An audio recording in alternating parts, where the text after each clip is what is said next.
본 교육 동영상은 노인 일자리 참여자분들께 배포해드린 워크북과 함께 비대면 학습이 가능하도록 제작되었습니다. 이를 통한 교육 시간도 활동 시간으로 인정되오니 참여자분들은 성실히 학습해 주시기 바랍니다. 영상 시청 시 데이터 요금제에 따라 통화료가 부과될 수 있습니다. 와이파이가 되는 환경인지 꼭 확인하시고 영상 시청 부탁드립니다.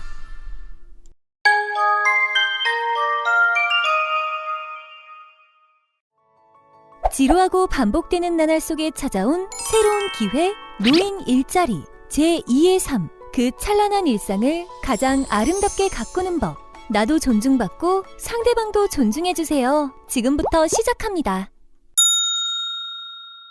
인권아, 네, 인권아, 어디를 갔느냐? 네, 여러분 안녕하십니까? 오늘의 교육 주제는 노인 일자리 사업을 진행하시면서 보장받으셔야 할 권리, 바로 인권인데요. 기존 노인 일자리 사업을 진행해 오시던 참여자분들 중 인권을 보장받지 못한 채 근무를 하시는 분들이 많으셨습니다. 대한민국 헌법 제10조에 따르면 모든 국민은 인간으로서 존엄과 가치를 가지며 행복을 추구할 권리를 가진다. 국가는 개인이 가지는 불가침의 기본적 인권을 확인하고 이를 보장할 의무를 진다. 라고 인권을 법으로 보장하고 있음을 알 수 있습니다. 인권은 개인의 자유와 권리를 간섭하지 않도록 하는 자유권, 사람들 간의 실질적인 평등을 지지하는 사회권, 인류가 직면한 문제들을 공동으로 해결하기 위한 노력인 집단권으로 변해옴에 따라 보다 넓은 의미로 해석해오고 있습니다. 현대사회에서는 개인을 중심으로 한 인권이 집단 중심으로 옮겨오고 있어 노인과 청년, 여성과 남성과 같은 연대적 평등이 중요시되고 있습니다. 인간으로서 존엄과 가치를 보장받지 못할 때는 인권 침해라고 하는데요. 살면서 필요한 권리를 누군가가 방해하거나 남들은 받는 권리를 차별하여 특정 인물에게 빼앗는 것 또한 인권 침해에 포함이 됩니다. 점심시간이나 휴식시간을 금지하는 것도 이에 해당합니다. 이렇듯 인권과 인권 침해는 생각보다 굉장히 광범위하게 우리와 밀접해 있는데요. 혹시 우리 참여자 여러분들은 인권 침해를 당했던 경험이 있으셨나요? 네, 이해를 돕기 위해서 사례 하나를 말씀드려 보겠습니다. 어느 날 시민 측에서 민원이 하나 들어와서 확인해 보니 공원 청소를 하는 노인 일자리 사업 참여자분들 중 성실하기로 소문난 한 참여자분이 근무를 안 하고 농땡이를 친다는 민원이었습니다. 네, 이를 이상하게 여겨 민원을 넣은 그 시민께 직접 여쭤보니 내가 그 공원을 며칠째 다녔는데 볼 때마다 벤치에 앉아서 쉬더라 라는 것이었습니다. 네, 그래서 해당 참여자께 여쭤보니 안 그래도 그 민원을 넣은 시민이 누구인지 짐작하고 계시더군요. 네, 대한민국은 근로기준법에 근로시간이 4시간인 경우는 휴식시간 30분 이상, 근로시간이 8시간인 경우에는 휴식시간을 1시간 이상 갖는 것이 정당한데 그 시민께서 항상 참여자분들이 휴게 시간일 때 규칙적으로 공원을 방문하셨던 것입니다. 네, 그리고 벤치에서 쉬고 계시는 참여자를 볼 때마다 아니 내가 낸 세금으로 이렇게 쉬고만 있어도 되는 거야? 내가 너 자르게 할 거야 라고 윽박을 지르셨던 거죠. 네, 그래서 민원을 넣으신 시민께 그 참여자분은 법으로 규정된 쉬는 시간 30분을 쉬는 거예요. 네, 법적으로 정해준 시간만큼 쉰 거라 아무런 문제가 되지 않습니다. 네, 그리고 시민분께는 저희 참여자께 윽박 지르며 일하라고 말씀하신 것은 정해진 휴게 시간을 무시하는 인권 침해에 해당됩니다 라고 하니 그런 거였나? 몰랐다 라고 하면서 사과를 하셨다고 합니다. 네, 이렇게 좋게 이야기로 빨리 끝낼 수 있던 건데 휴게 시간마다 협박을 들었던 참여자는 인권 침해에 관해 아는 내용이 없어서 말씀도 못 하시고 꾹 참고 계셨던 거죠. 네, 이렇게 인권은 스스로도 모르게 침범당할 수도 있고 또 타인의 인권을 침범할 수도 있습니다. 처음으로 침범당할 수 있는 인권입니다. 노인 일자리 사업 참여자분들이 가장 인권을 많이 침해당하는 경우는 바로 노인이라서 또 돈을 받고 일하는 사람이라서 무시당할 때입니다. 다음과 같은 말들은 모두 참여자분들의 인권을 무시하는 발언입니다. 이런 상황에 당당하게 말씀하세요. 내가 준 세금인데 왜 내가 시키는 일은 안 해? 네가 왜 쉬어? 네가 쉬면 이 일은 누가 하는데? 나가! 나는 여자 근무자 아니면 안 받아! 별로 한 일도 없는데 밥 드시지 마세요. 목걸이 훔쳐가셨죠? 그쪽 말고 없잖아요. 이는 명백한 인권 침해입니다. 저희는 국가를 위해 당당하게 근무하고 있습니다. 그에 따른 대우를 바라며 그러지 않을 경우 저희도 도와드릴 수 없습니다. 이렇게 떳떳하게 말씀하시고 바로 기관에 협조 요청을 해주시면 기관에서 적극적으로 도와드리겠습니다. 노인 일자리 사업으로 합당하게 근무하며 얻은 보람과 급여로 건강한 삶을 꿈꾸는 여러분. 네, 여러분 스스로도 여러분을 자랑스러워하며 당당하게 인권을 되찾기를 간절히 바라겠습니다. 네, 이번에는 노인 일자리 사업 참여자로서 여러분이 침범해서는 안 되는 인권에 대해 이야기해 보도록 하겠습니다. 실제로 인권에 대해 잘 몰라서 동료 사이에 담당 선생님에게 인권 침해를 범하는 경우가 많습니다. 행복할 권리를 보장해주는 인권을 박탈하는 인권 침해의 경우 무엇이 있을까요?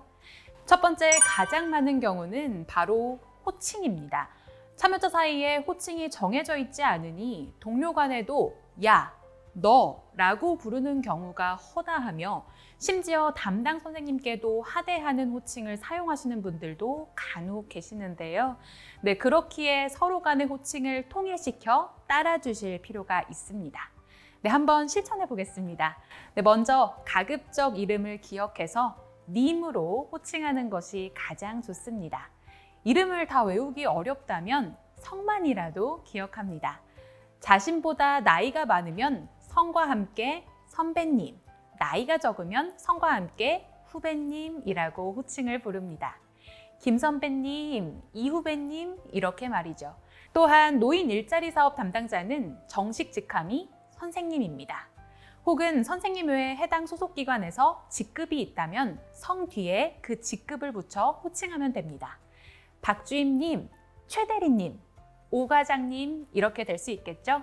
네, 다른 호칭이나 특히 김양, 아가씨라고 호칭하면 이 또한 인권 침해입니다. 여러분들이 국가에서 실시하는 노인 일자리 사업의 정당한 참여자이듯이 담당 선생님 역시 여러분이 속한 직장에 정당한 직함과 직급명이 있습니다. 네, 두 번째, 자유입니다. 자유는 인권의 시작이었던 만큼 억압에 대해 민감한 부분인데요. 종교와 정치에 대한 강요도 인권 침해에 해당합니다. 함께 종교 행사에 가자고 싫다는 분을 자꾸 권하거나 권고를 넘어 협박을 하면 당연히 안 됩니다. 또 정치에 관심이 없는 사람에게 정치 관련 시위에 함께 가자고 선동하는 것도 해서는 안 될 인권 침해입니다. 네, 그 밖에도 업무가 끝나고 회식을 억지로 데려가게 하거나 먹기 싫어하는 음식을 억지로 먹이는 것 또한 인권 침해가 될 수 있음을 알아주셔야 합니다. 네, 여러분 모두 스스로의 인권을 지키고 상대방의 인권 또한 지켜주는 바람직한 노인 일자리 사업을 꾸려주시기를 바라겠습니다. 간혹은 수요처에서 참여자의 인권을 침해하는 경우도 있습니다. 관련된 이야기를 하나 말씀드리면 여성 참여자 한 분이 담당 선생님께 어느 날 잠시 할 말이 있다며 시간이 있느냐고 다가오셨습니다. 네, 면담을 신청하신 거죠. 네, 그 참여자분이 하시던 업무는 여름 내내 어떤 수요처에 방문해 청소를 해주시던 일이었습니다. 네, 무슨 말씀일까 하고 다가선 담당 선생님께 참여자분은 굉장히 침착하지만 굳건한 목소리로 하시는 말씀이 제가 일하던 곳은 선풍기를 사용하지 못하게 하니까 다음에 그곳으로 사람을 배치할 때는 그 참여자에게 미리 알려주거나 주의하라고 당부해 주세요 라고 하더랍니다. 나는 괜찮았지만 다른 사람들은 무척 힘들 거예요 라는 말도 덧붙이셨습니다. 무슨 일인지 자초지종을 들어보니 해당 수요처 담당자들이 선풍기를 틀어 바람을 쐬고 있는 와중에 청소를 하러 온 본인에게는 전기세를 아껴야 하니 선풍기를 틀지 말라고 했다고 합니다. 네, 청소 중 간간히 쉬는 장소에도 따로 선풍기를 놔주지 않아 여름 내내 더위로 고생이 이만저만이 아니셨다고 합니다. 네, 그걸 내내 참으시다가 해당 사업이 다 끝나고 그 무더운 여름을 다 견디시고 나서야 기관에 말씀을 해주신 거죠. 수요처와 연락을 해서 확인을 해보니 노인 일자리 사업을 바라보는 태도와 참여자를 업신여기는 말투 등 참여자분이 그동안 얼마나 심리적, 육체적 고충이 심하셨을까가 짐작이 가고도 남을 지경이었답니다. 네, 결국 기관은 더 이상 해당 수요처에는 참여자 파견을 보내지 않기로 하였습니다. 네, 이처럼 사소한 것조차 권리를 박탈당하기 쉬운데요.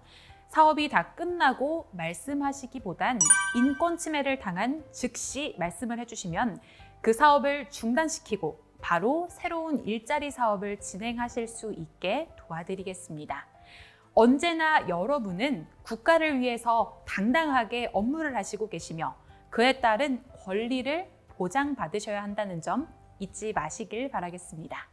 자, 그럼 마지막으로 OX 퀴즈를 맞춰보고 오늘의 교육을 마치도록 하겠습니다.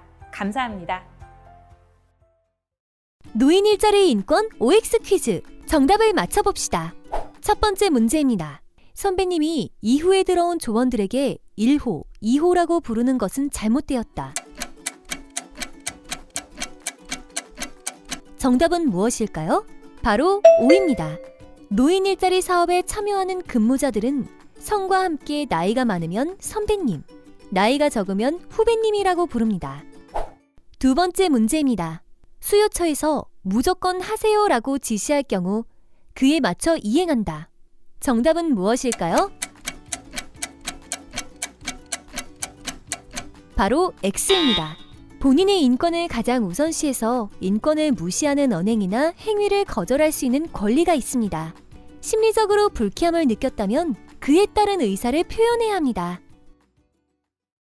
서로를 배려해주고 서로를 이해해주며 사회적 안전망 안에 또 다른 가족을 만들어갑니다.